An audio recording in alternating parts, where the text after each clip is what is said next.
Okay, welcome to the Google Sites tutorial. It's Linda again, if you've participated in another on-demand training that I've done.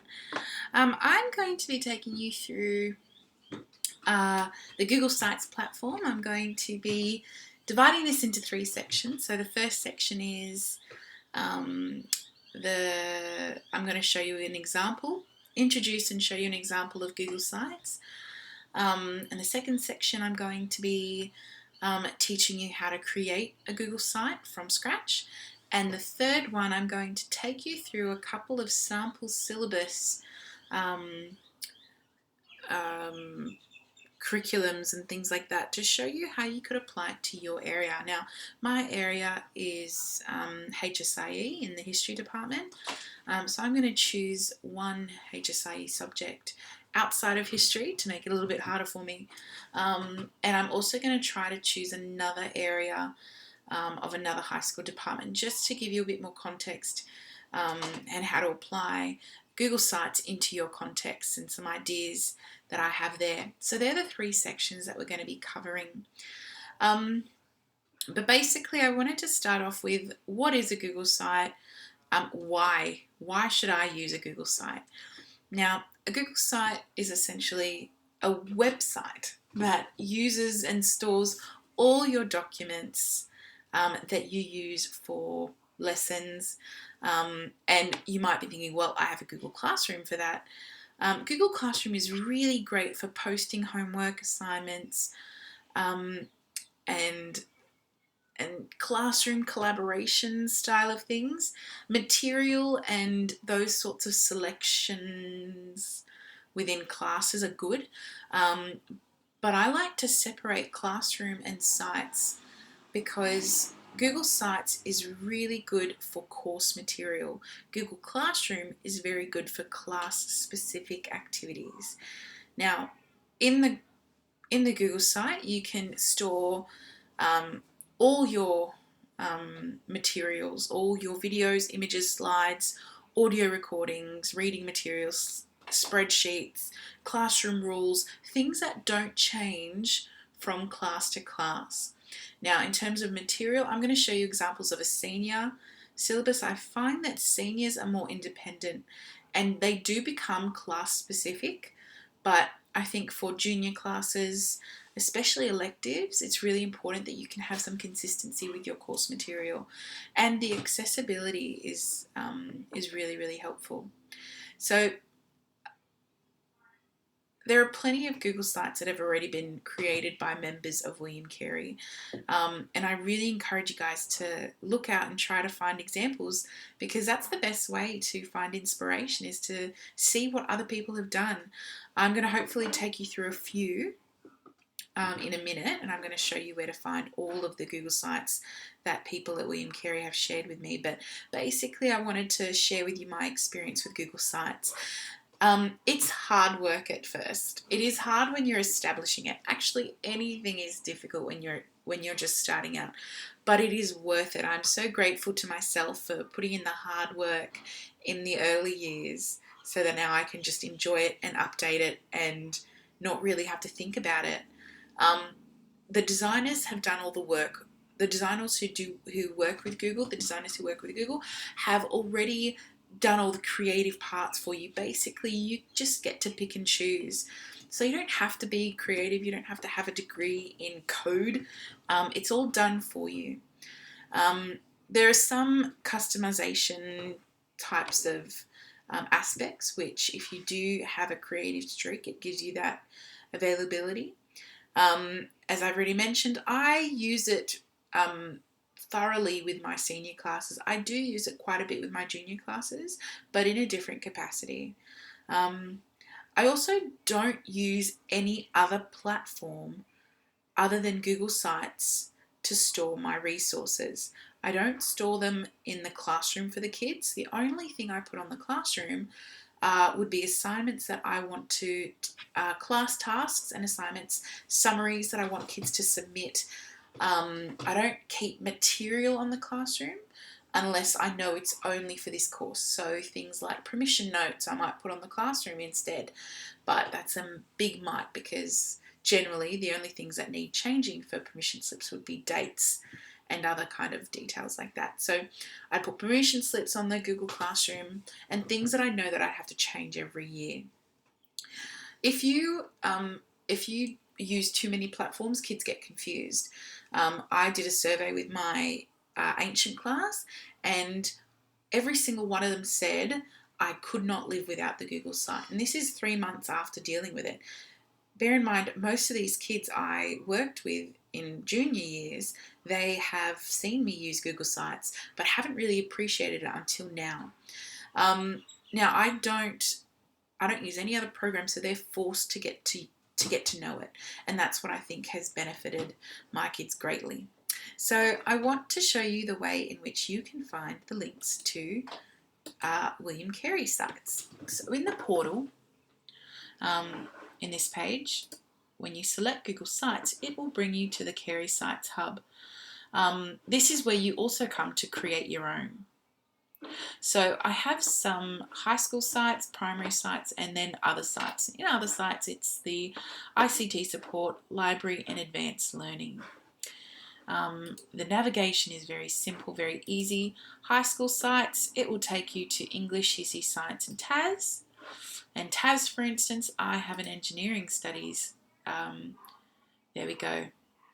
The engineering studies teacher has put the year 12 and year 11. It's basically the senior syllabus, stage 6 syllabus. Engineering fundamentals, this might be class specific, but this teacher has done an amazing job with making it simple for kids to see, and it does have a sense of kind of ease, almost like a classroom style of thing. So inside his engineering fundamentals, he's got his units in there. He's also got the student completion guide, which I love. I also use that, but he's got his PowerPoint.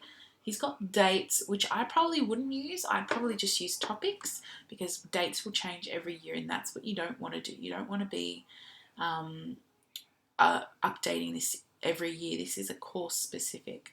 So he's got a beautiful consistency there. I really like that. Again, beautiful. All right. Year 11 assessment tasks, things that I probably wouldn't come up because they are year specific, but you've also got some of those things there. Aeronautical engineering, what's in that? Materials mechanics, etc. Oh, this document's not published. That's awkward.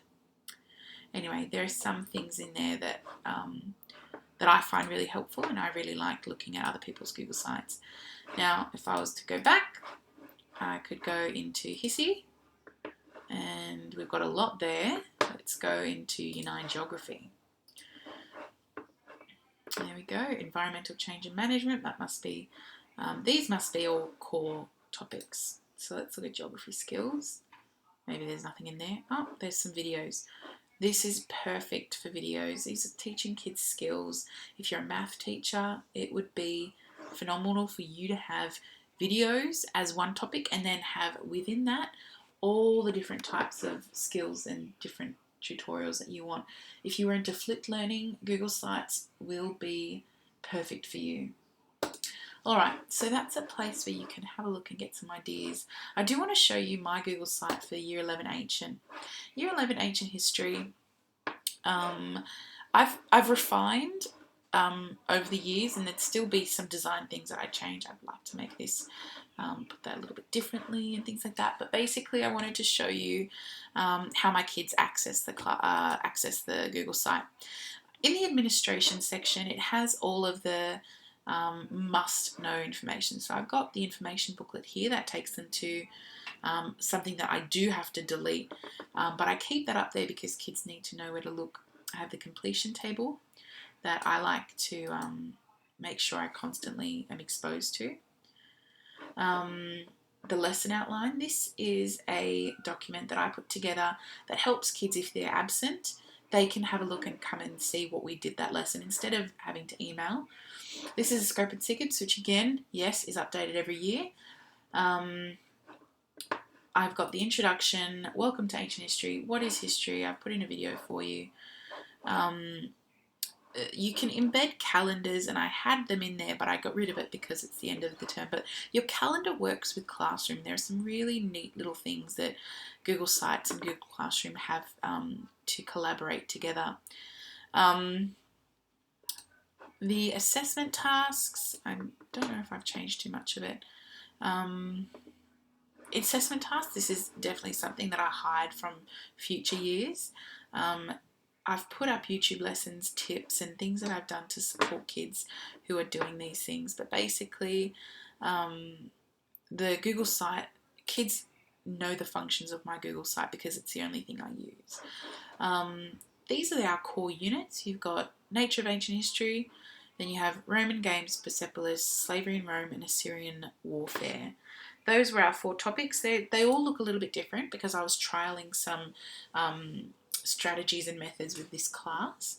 But basically, they all follow a similar layout. I've got the syllabus dot points here, and I've used them as the syllabus dot points. I've created questions based off them. So essentially success criteria. So by the end of the first unit, kids have to be able to explain the geographical and historical context of Persepolis, and that includes representations, an overview, and these are the syllabus dot points here. I've gone through, I've added all the videos that I want for this topic, and that's basically the way that I've used the Google site for Year 11 Ancient History. Google Sites and Google Classroom do offer different things, but one of the things that I noticed about Google Sites is that it takes a lot more work to set up. Google Classroom, you click a few buttons and you've got a classroom. Google Sites, you do have to play, you do have to create the functions easily. It's simple but timely. Google Sites is something that builds strongly over time. So when you invest in Google Sites, it'll save you time and effort later. So like anything, you'll become more familiar with it and you'll become more confident with it. So don't feel the need to have a complete site. I didn't start with a complete site. I started with my first unit and I built it on from there. Be sure that you do have a startup so that the kids are going to be responding well to it. So as you go through the questions in this next section, I want you to think a little bit more about how you're going to use sites and some of the main aspects of Google Sites as well. Think of a topic that you want to use, or a course that you teach that you want to use, and we'll go through it slowly in terms of how to set up a Google site, and then I'll give you some ideas for your syllabus.